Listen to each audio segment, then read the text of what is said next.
Hello, everyone. So hopefully you can hear me. Uh, Not sure how this is going to work. So I've been having there have been technical stuff going on, which is actually a funny thing with the age of Aquarius. And this is the Aquarian sign. This is very much a dichotomy where things are speeding up, but at the same time they're also slowing down because it's ruled by Saturn and Uranus. Both are very oppositional of each other. And so what happens is that we have this soul.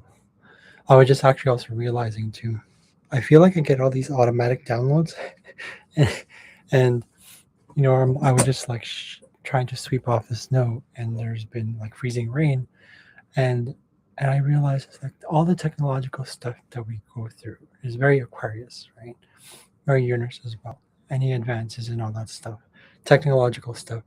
What happens is that as we move faster or get things easier, they actually also become like a hindrance. That's the Saturn thing, which is interesting because it's like, oh, so the Age of Aquarius is bringing out the truth that yes, we want things to be fast, we want things to be easier, we want things to be more comfortable, and we want things to be nicer, more people-like. It's a human sign. Aquarius is a very human sign. But what happens is the truth that comes out of that is that do we really know if that's what we want? Meaning we want things to be so, oh, lovey-dovey, kind of like, oh, super nice, and everybody's, but we forget that there's that slowing down we need to take, so to speak, slowing down, but literally also and figuratively in a way that it's like it's slowing down or needs to slow down because we need to go back to what is natural. There's a teacher, right? Saturn is called a teacher, which teaches us to, we have lessons to, learn in terms of what truth is or personal truth is. So one of those truths is getting in touch with our own inner nature. Um, and it doesn't necessarily mean that we go slow or fast. It's more like how do we integrate that concept of moving fast or ease or moving slow and not being at ease and kind of go switching forth and realize that they are actually two sides of the same coin, if that makes any sense. So I'm just waiting for, as I do this, I'm waiting for the person I'm reading for. They're going to be, actually, I don't know why I'm wearing this one. So I'm supposed to be doing it sort of live, as in like with no sounds, like no headsets. So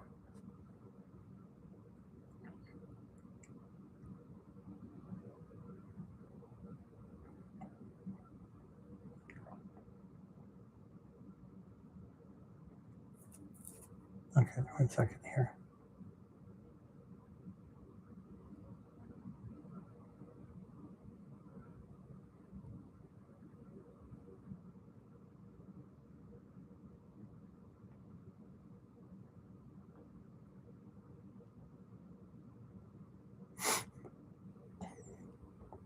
Are they even online? We'll see if they're online. Either way, I still feel like I'm gonna have to read their chart. So while I'm doing that, I'm gonna wait till that if they're actually coming in.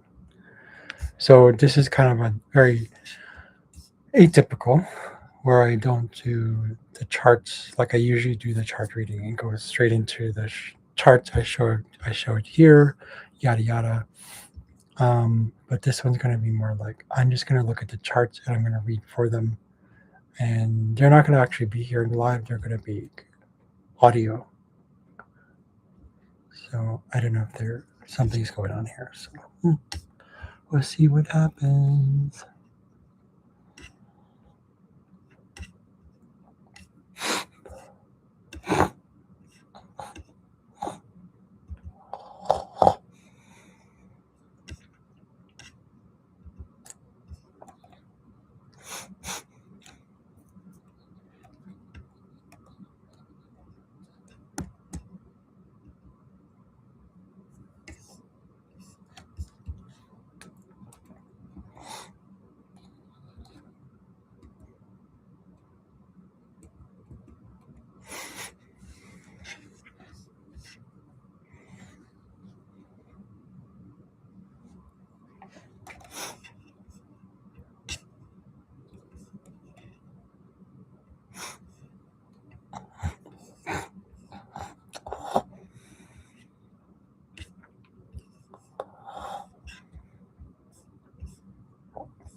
All right, so it's been a while. So what I'm going to do is I'm going to continue reading the charts. So, uh,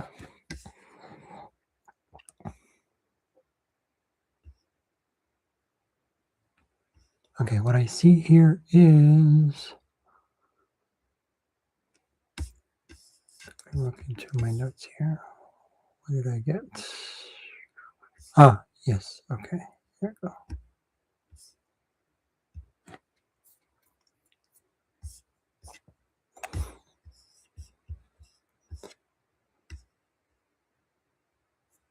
According to their charts, what do I have here? We have here in their ascendant, we have the Fomalhaut, fixed star Fomalhaut. Fomalhaut is actually one of the royal fixed stars. Um, let's see here. And he's associated with, I believe, one of the archangels. I'll double check here. I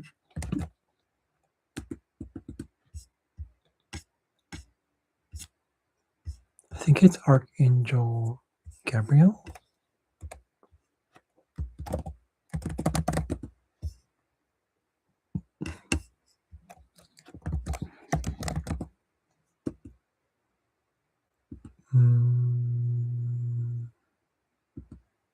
Let me double check here. Yeah, it's one of the archangels. So, but what I've done in my own research with Fomalhaut is it's tied to being remembered, fame, okay, which I believe does tie in with what do I see here? It's 3 degrees. Omaha is 3 degrees in the ascendant, close to conjunct the ascendant in Pisces.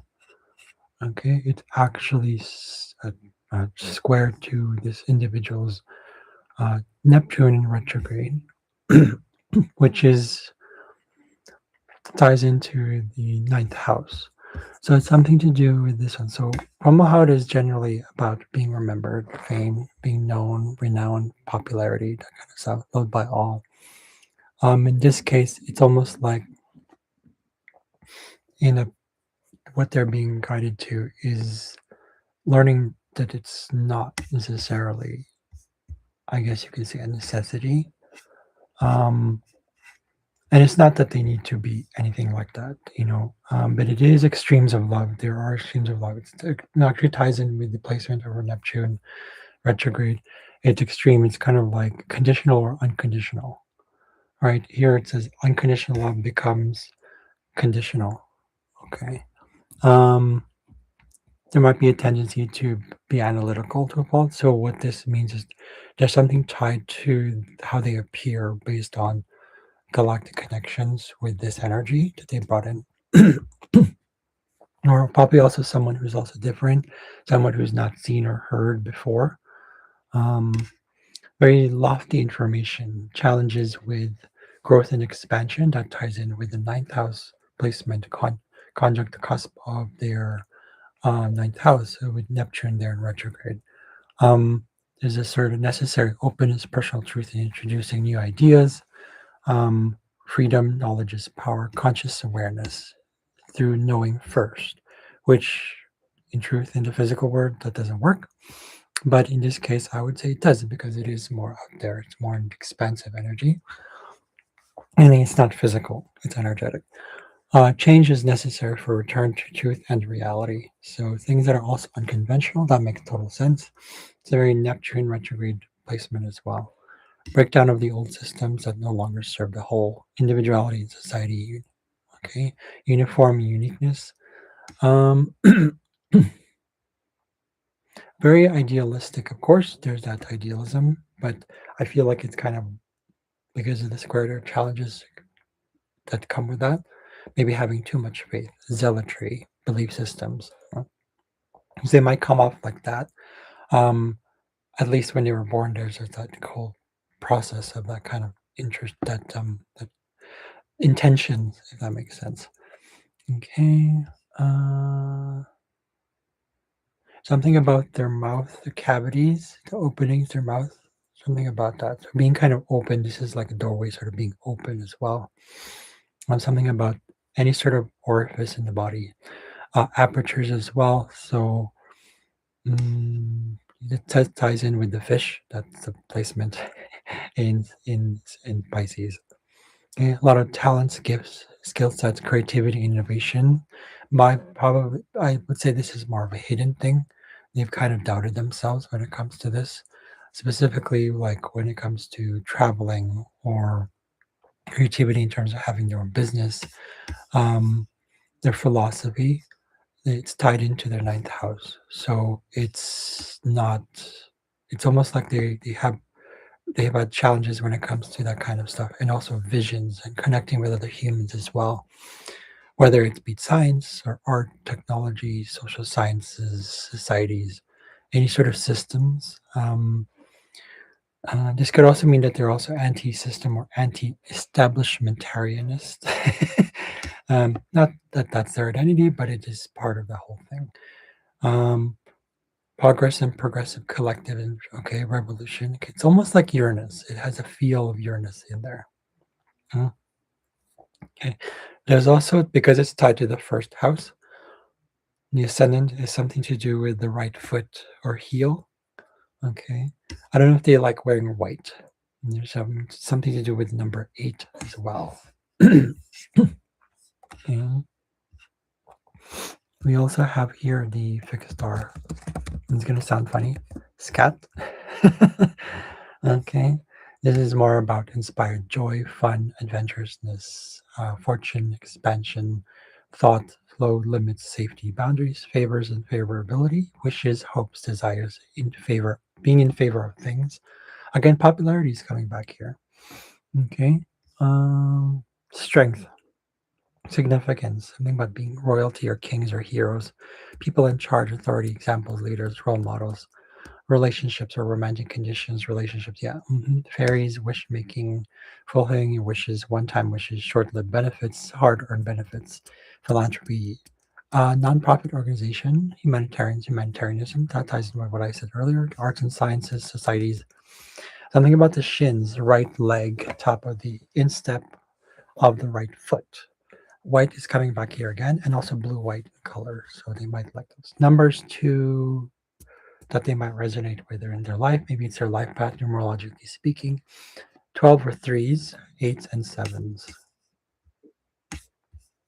Mm, I want to check back into their chart why that was 8 degrees.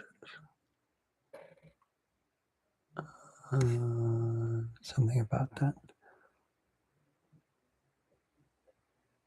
8 degrees, sextile Saturn, 8 degrees.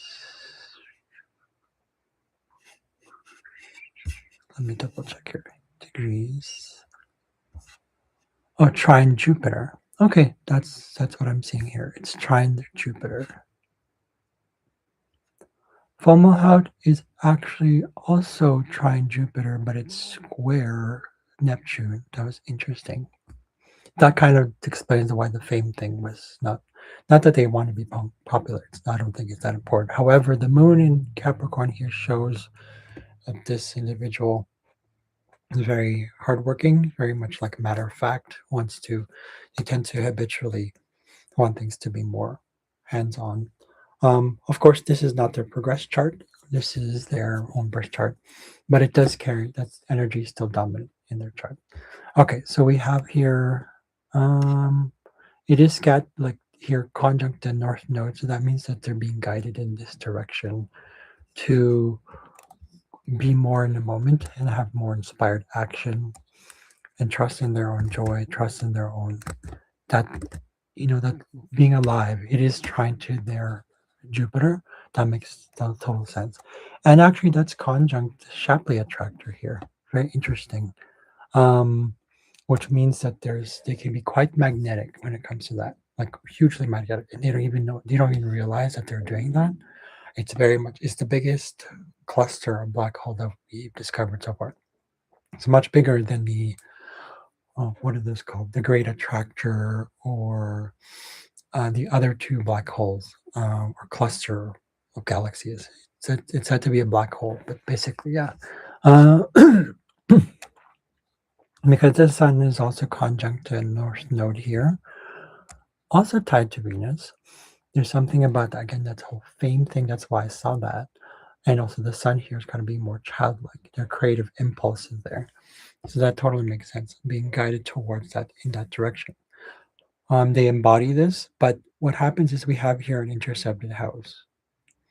Um, so growing up, they might not have felt this. They might have felt like it's something they can't kind of connect with. It's almost like their own individualities, like connect. The moon has become more dominant. This person has gone through a lot of like more very practical means, success oriented. It's very earthly. It's not that kind of stuff.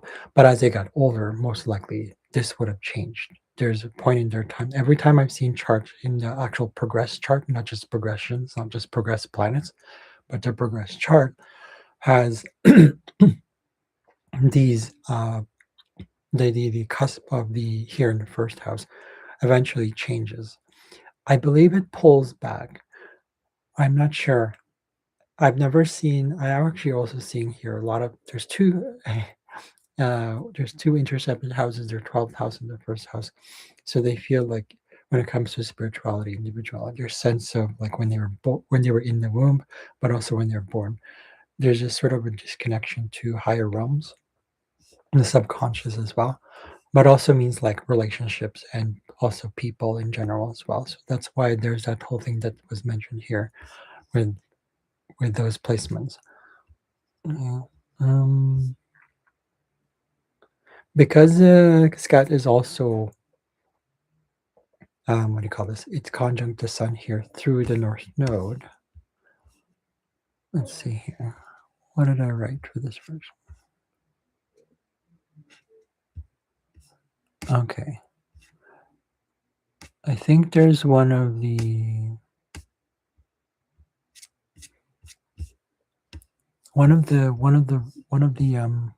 fixed stars here. I have some description of them. Let's go through that. So let's go through first the sun. I'm going to go through the moon, see if there's anything conjunct the moon here. No. So there isn't one for the moon. There is another conjunct. 1 second here. Okay, Mars. So Mars, it's like a previous lifetime.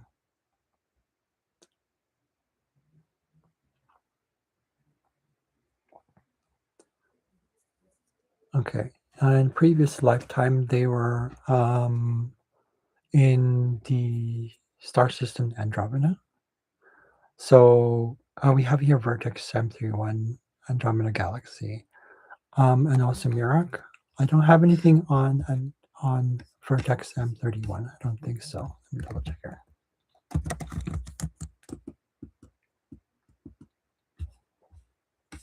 Ah, okay. It says here there's something about where's their Mars? Let's look at their chart. Okay, limitations of actions. It's conjunct their Saturn. Okay. Yeah, that totally makes sense. But it ties into their second house. So there's something about that. It's pretty much part of their process. So they come in with this energy of the Andromeda energy of kind of like limitations held back. It says here the native is changeable and has a drive to excel or succeed. Yeah. But they do it slowly. So they do have that Mars placement, so it's healing, the potential to heal through. I would say here there's something about the inflammation of the bones, inflammation of skin as well. It's in their second house, so it's not necessarily about that per se. They can be. Let's see here. It's square their moon. The Saturn is square the moon. Oh no, both of them actually. Interesting. No, yeah, both the planets are square the moon, but we have their Andromeda. So this one, Vertex 3-1. It's a weird name. uh,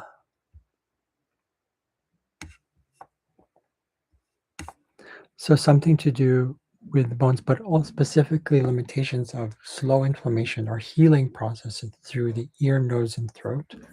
Um, less of a health thing, more of a process of actually having success when it comes to learning when you were young, right? So it's part of that whole process. It's part of their learning style as well. So that kind of it becomes a part of their life. It's an ongoing thing. Okay. Um, it says here, deep within from the past, personal or collective. Okay. There could be some sort of, yeah, there is some suffering, especially with the mother's side. There's something to do with that mother side or the family line, or also motherly figures and also ancestry. It's tied to that one.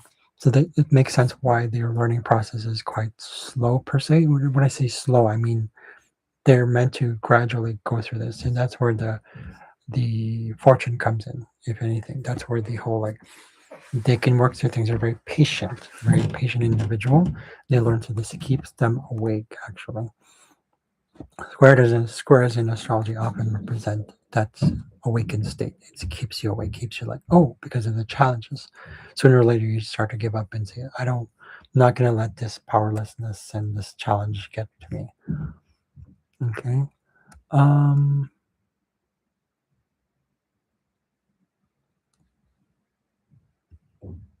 so again, there might be some sort of, I wouldn't say necessarily ostracism, but kind of in communities or like spiritual communities, or there's some sort of, it's tied to their spirituality. They're not that connected. They were not connected to it, but most likely they are now.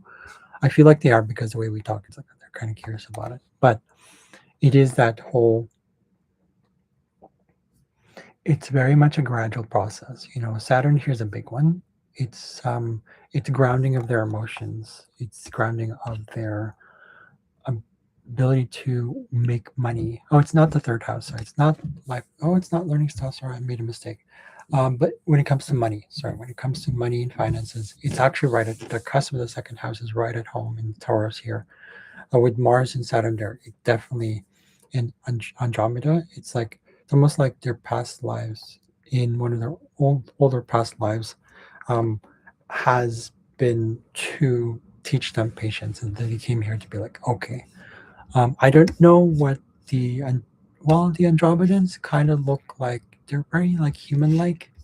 They're very tall, apparently. Let me double check here.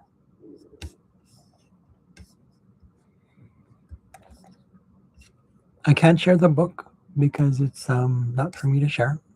But there is a book called what is that one called?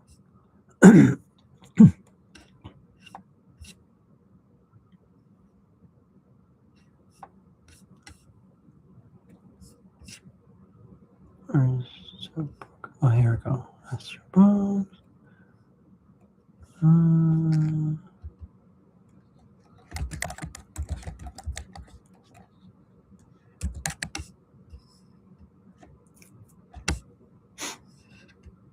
Okay, so blue hairless humans. Okay, so female, male, and androgynous. Um, females are buck. Males are okay. Androgyny is kind of common, it seems here.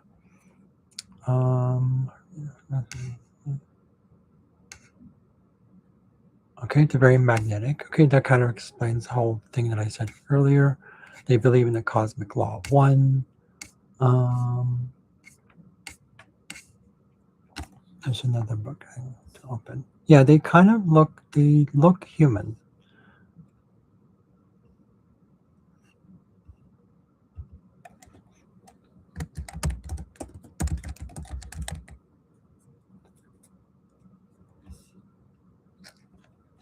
Okay, let's see if we have. Oh, there's different types. Okay, the Andromedans.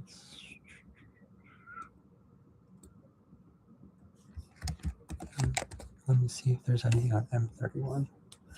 No, they don't see it, but apparently they look bluish. That's been said about them quite often, Andromeda Galaxy.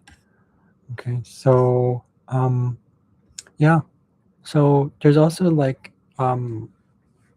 injuries are not that common because they're slow. They're quite. I would say there's a sense of like lessons that have to be learned when it comes to accidents. That's a Mars thing, but I don't think so because it's the moon. I feel like that their sense of things are seen through their bodies. Specifically, I would say maybe put to their head, probably the head area, the ear right here. So they sense, they vibrate things. When it comes to things that are tied to self worth, it's almost like the emotions come through in a very visceral way. Skin, bones, I would say that's a big one. Um, but it's naturally transmuted through Pluto here. So they naturally go through the process of doing the little things to kind of heal. Um, it is in retrograde in Virgo. Is there anything to Pluto here? Yeah, we have here Alka something. What is this one? Alkaid. Okay, one second. Yeah. So there's that. They're here to learn about control. So in the past life, they were in the fixed star Alkaid. I don't know what they look like, but they are mostly about. It said that it provides some sort of like control, change for the sake of change or otherwise, judgment, choices. Where you have to make choices, morality, beliefs and values, inner nature, higher purpose, right versus wrong, or integration, um, collective finger pointing, or ownership, sorry, collective disempowerment or empowerment, power, ties in with the Pluto placements, things that are out of control, instability or imbalance, freedom or otherwise, eruption, okay, favorable or unfavorable, conscious or unconscious. Um, is it in their, it's in their seventh house. So any sort of businesses they get into, probably they can naturally get into it.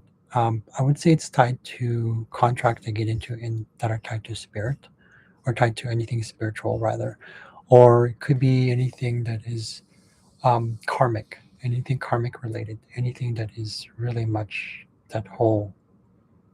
Uh, it's in the 12th house, so hidden abilities, hidden gifts that they haven't actually uh, looked into, things that they probably are hidden from them or could be like hidden in plain sight. As I plug in my computer here, I want to make sure it's recharged.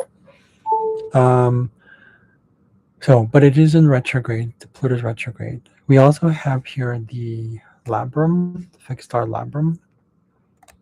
I forgot which constellation this is in. Um, let me go back to the whole thing with Al Qaeda. So positions of authority, local governments. So I don't know if they've ever worked for this or government bodies, office workers, public servants, hired help. Okay, employment might be a thing. Okay, but it's trying. So I feel like there's a flow there, where they naturally would say feel what is right for them at a more earthly, practical level. Um, being a leader can is definitely a kind of a huge potential, right? So potential for that kind of stuff. Uh, this also could mean progenies as well. There could be a progeny for leadership. Um, Again, the popularity thing is kind of like here. Uh, Money as presence. Okay, inherited wealth. Um, let's see here.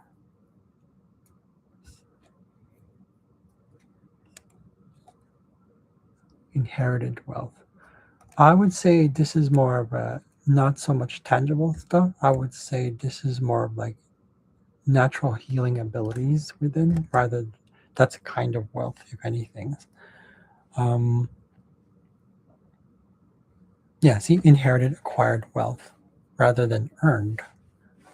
Okay, so they probably naturally get it. I would say there's something about the mother's side again, or motherly figures, or other women, or people in general as well. Um, I don't know if they've been into mass movements or resistance or movements, stuff like that, but yeah. Uh, Losses or death en masse, that's more of a mundane thing. It's not going to apply here. Balances and weighing scales. Okay, kind of ties in with the seventh house placement here. We'll go into labrum.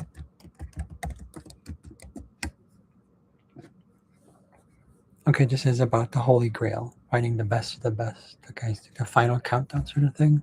Healing, infinite abundance, sustenance, inner knowing, grace to disgrace, intuited intentions, ambition, drive, smoothing things out, harmony, presence, stillness, humility, holding space for others.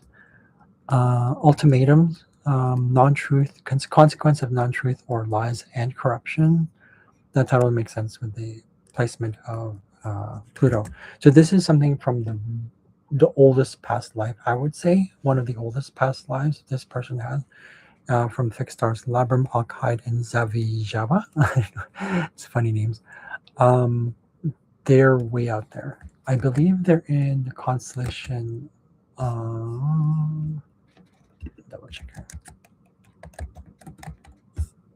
Let me pull back.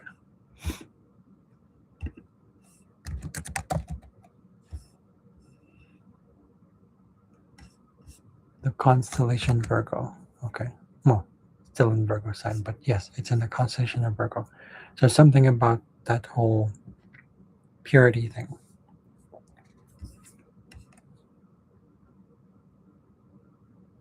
Having liberal views as well could be one of the things that they've had to learn because they've had to go through inner powerlessness.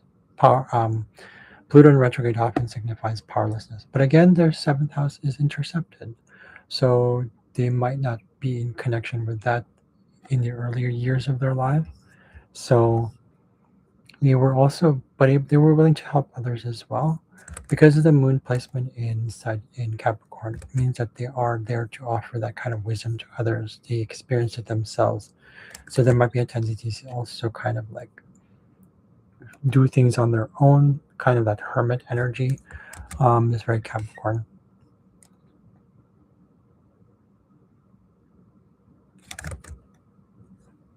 Something about servitude. So it says here, servitude. Yeah. So servitude might have been kind of came easily for them, but at the same time, not really. Again, they could have just helped others, but not necessarily helping directly.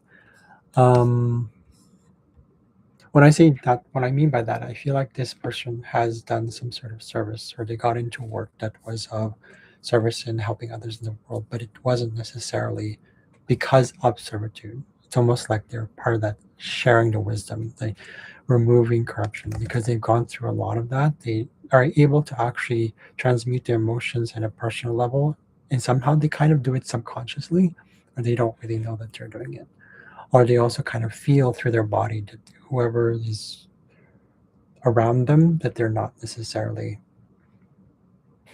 they're kind of they know who, yeah, but they don't know that they know this. That's the weird thing about it. They don't know that they know this. It happens at a more subconscious or deeper level, at least, or they're not really aware of it. Okay, let's take a look. What else do we have here?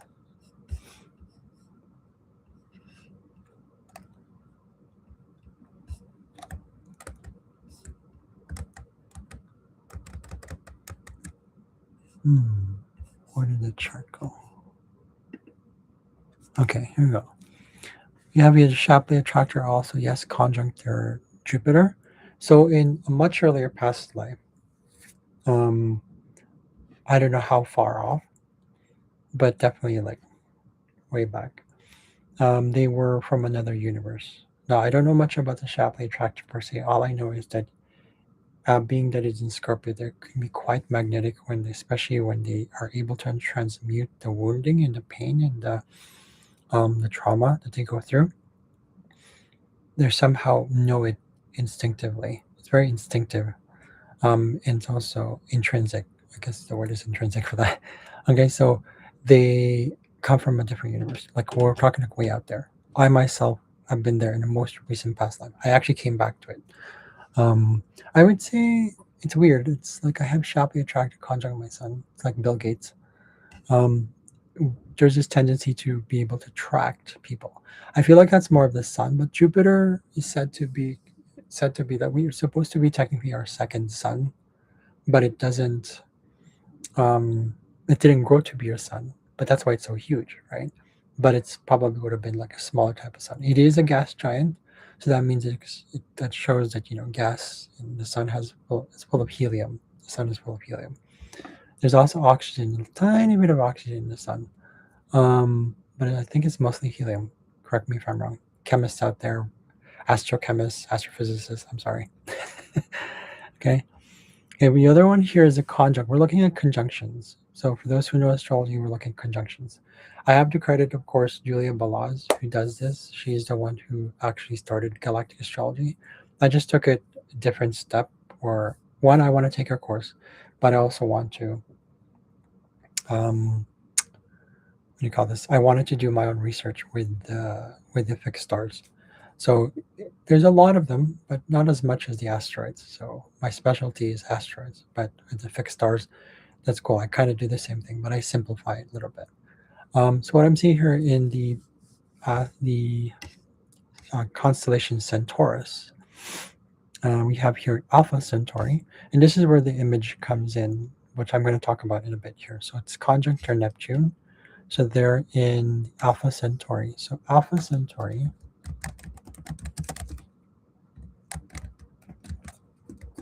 is, let's see what we have here. Oh, I don't think I did someone. Alpha Centauri. Huh, that's weird. Alpha Centauri.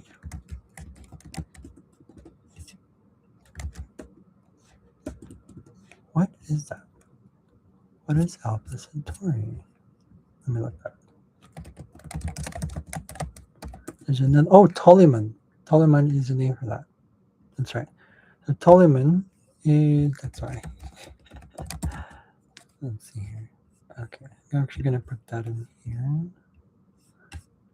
Okay, so it says here it's a binary star, white and yellow. So,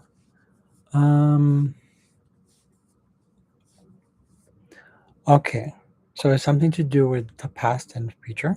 So I feel like it's something to do with time, but it's conjunct their Neptune. So there's something about timelessness, which is interesting. Something about 275 times that of the Earth and the Sun. Okay, there's something about the distance. There's something also about so the beneficence, friends, and enshrinement. Okay, connecting with others, which is kind of ties in with what we saw earlier in the whole fame thing. But I wouldn't say necessarily about fame, but kind of like being kind of open to others. Their Neptune is actually, let me see here. Their Neptune is trine. Oh, it's actually trine. One second here. It's trine Chiron in Aries.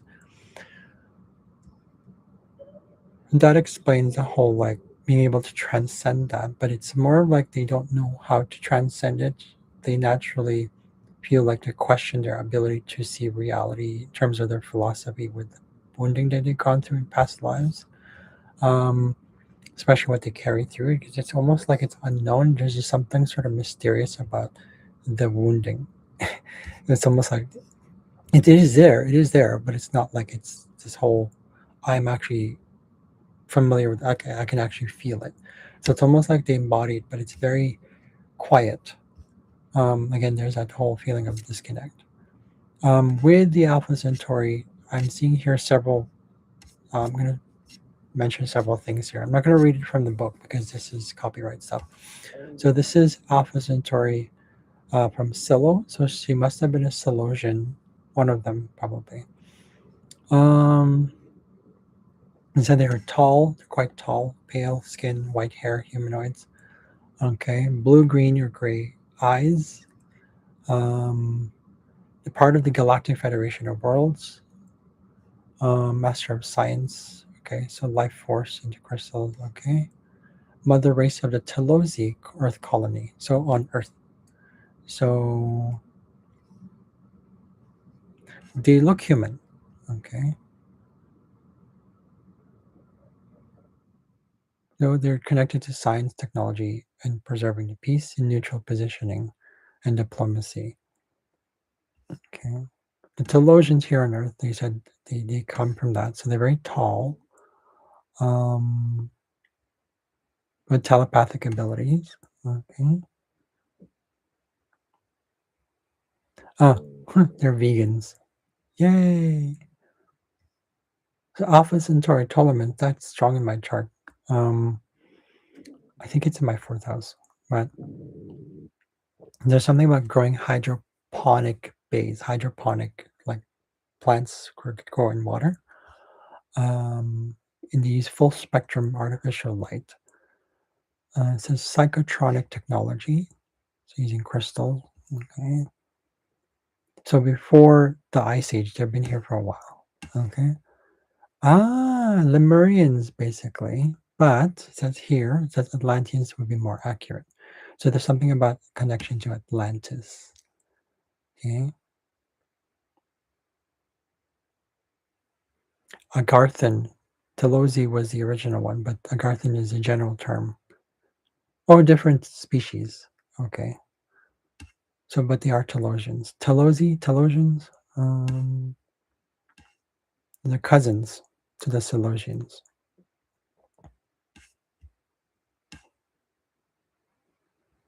Very calm and quiet. That explains also why they're here to learn about the moon. Her chart shows that her moon in Capricorn is that kind of quiet, calm resolve,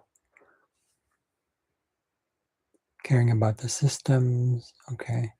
Yeah, so seeing the truth in it, that explains the whole placement with this individual's Neptune retrograde.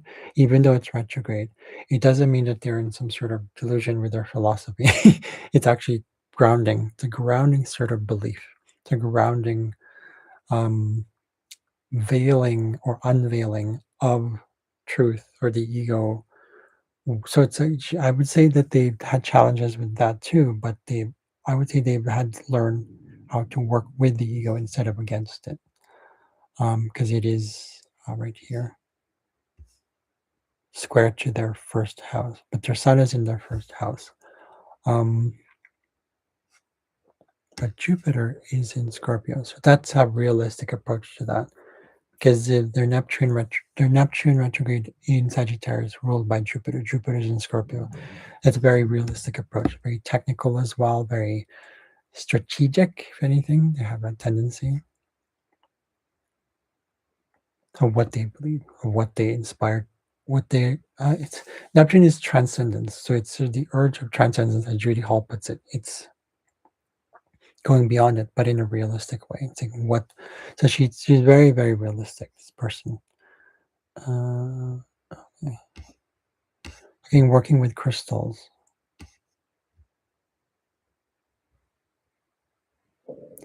Oh, they're apparently in certain cultures, like the Celtic culture called the Shining Ones. Okay. Antediluvian colonies are widespread. Some of their vast system and caverns that they've built, I think, it says below the region of the Gobi Desert, so below Tibet, Central Asia, Mount Shasta in the United States, I think, or no, Mount Shasta here in North America, or it says American. I don't know what they meant. American, American. Maybe that's a weird term. Continent. You mean North America or South America? God, that was weird. Um,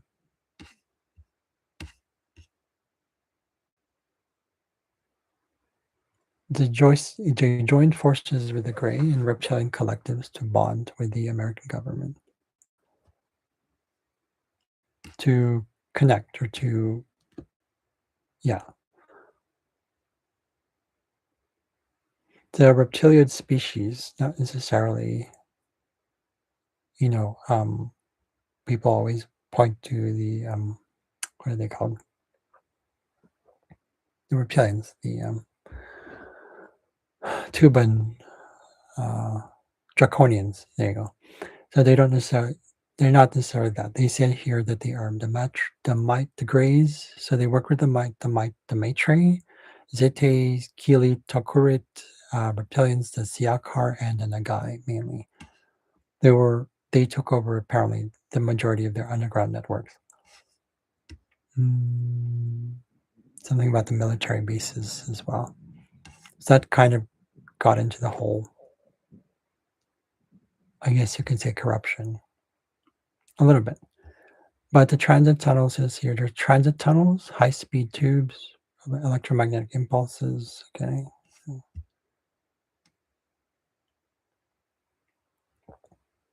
So it's a very interesting story. Places like Arkansas is a big one for them. Okay. California. Mm, the Deep Springs there, called Deep Springs, Fort Irwin, Edwards Air Force Base. There's something about Los Angeles, the Tehachapi Mountains. Very high-tech aerospace stuff. Mount Shasta, of course. Okay. All right. So there's that. So they are linked to the Galactic Federation of Worlds. Okay. Okay.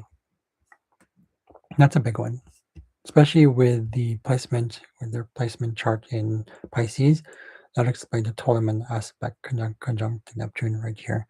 It shows that they have that connection, something about that. So I don't know if they would want to or feel pulled to do their business, if they ever have a business, towards this in this direction, right? Kind of like, I guess you can say, reworking things, something about reworking things. That's just as far as I'm getting. Okay, let's take a look. What else do we have here?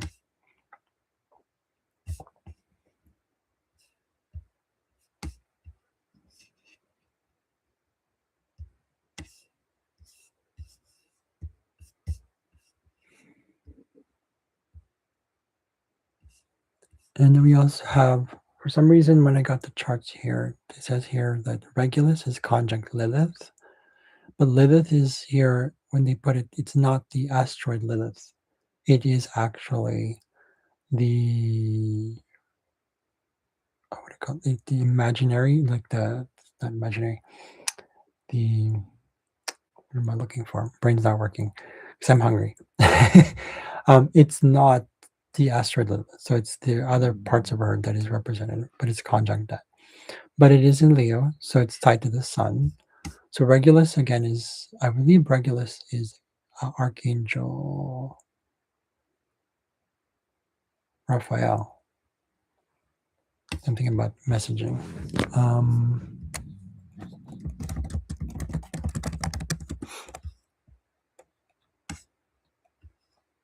Aldebaran is Archangel Michael.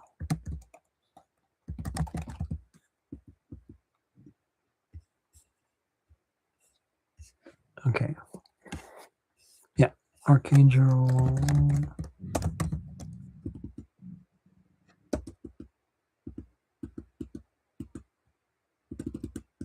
Go back to that. Angel stars.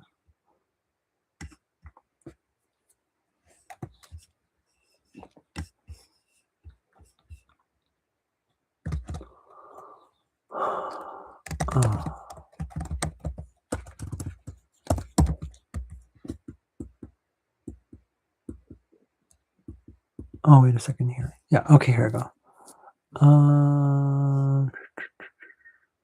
Regulus is Raphael, yes. Fomalhaut earlier was Gabriel, so I was right.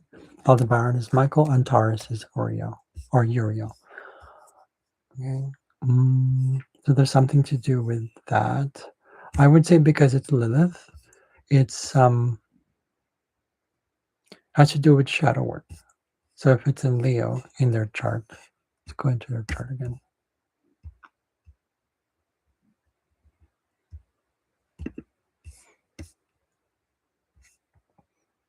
It's a lot to do with their relationships, or rather their forms of service and how they shine in that regard. But again, they'd have to work through it. They'd have to kind of find a way to connect with it without force, being childlike and kind of allowing themselves to be magnetic naturally rather than controlling. That's the Leo energy. Okay. It's actually trying Andromeda's here. So they have to be, that whole patience things comes through. Because it's tied to the sixth house too, that means that they, as they heal also physically, naturally, and slowly, even though there can be forms of inflammation, um, which is tied to the chest area here, also digestion and stomach.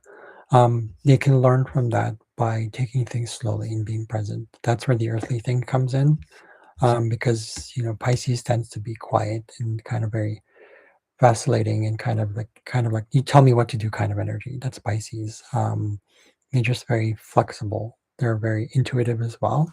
So even though there's an intercepted house here in the first house to the second house, it feels like they do have that connection. They just weren't really sure of it when they were younger. Um, Same thing with the Mercury here. The Mercury here is conjunct Deneb and Sada. I don't know how to pronounce these. Let's see here.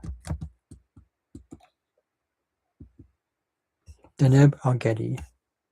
So real life changes, fullness of life.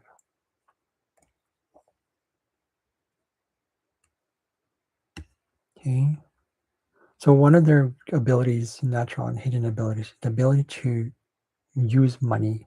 I feel like it's something to do with using money and being rich and wealthy. In that case, when it comes to abundance in terms of what that means on a more energetic level, but also in a true level, that it doesn't just come through money, right? Those that use money for change, so charity stuff like that, being an advisor as well. So in a recent past life, not that recent, they were kind of this construction. Probably they were in construction somehow. They were also a nuclear physics physicist, an advisor as well. Maybe they were exploring nuclear power, but then there was some sort of destruction. Let's see what happened here with Mercury. Mercury is 27 degrees. Okay. That explained that. So with what happened to Ptolemy, that it totally explains it. There's something about the guidance of Fulmahout here and um, Archangel Gabriel. Uh, um, in that fixed star, there's some sort of guidance for them in a subconscious level, where they were learning from past life, where there was a lot of wars happening, or rather injustice and corruption, and all that good stuff, right?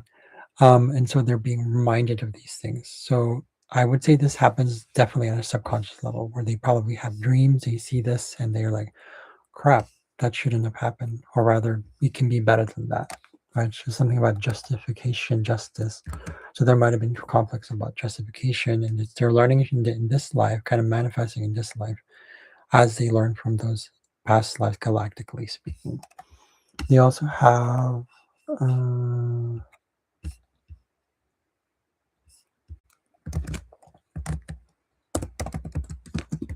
Something about Sadai. Is that the one I'm looking at here? Sadai Su. Yeah, it's also part of that one. So visionary visions, they've had that. Yeah, intuition, origin, see origin, original. Okay. Um, some sort of clarity as well with that. So they do it subconsciously. So if they're doing dream work, that really helps to go into the subconscious, to channeling that. Interdimensional travel as well. Remove something here. How everything is connected. Also, something about time travel, time manipulation, controlling time, past, present, future. We already kind of talked about that earlier. Again, violence, especially when they were young, I would say. Or when they were young, I would say something about when they were young back then. I think there's something about them being a teenager in the constellation Alpha Centauri. Um, Extraordinary people, extraordinary things. Like, so they were very much in a higher, I wouldn't say high position, but they had an extraordinary role. Because it's tied to the body here, there's something about the left side of the body or right leg, um, just above the ankle, left shoulder. Okay. Things, numbers 8s and 7s coming back in. Oh, gambling is part of that as well. So there's something about risk taking. Back then, they had to take that risk. Okay. There's anything in the south node? I think that's about that. All the stuff I mentioned is the big one is the placement of Ptolemy or Alpha Centauri. A or B. B is, I think, the one that I got, but it's Alpha Centauri conjunct Neptune there. That's a big one because it's square their north node. It's connected. There's a connection. They're ascendant actually, so they embody that energy. It's Neptunian, so we had to look into Neptune here. That's a big one. I think that's all I can say for now. Yeah, that's about it. Well, that was something for me. So, but anyways, I hope this helped this person. It's already been hours, so but thank you for watching. For those of you who are watching, thank you for all this. I will see you guys later. Have a good day.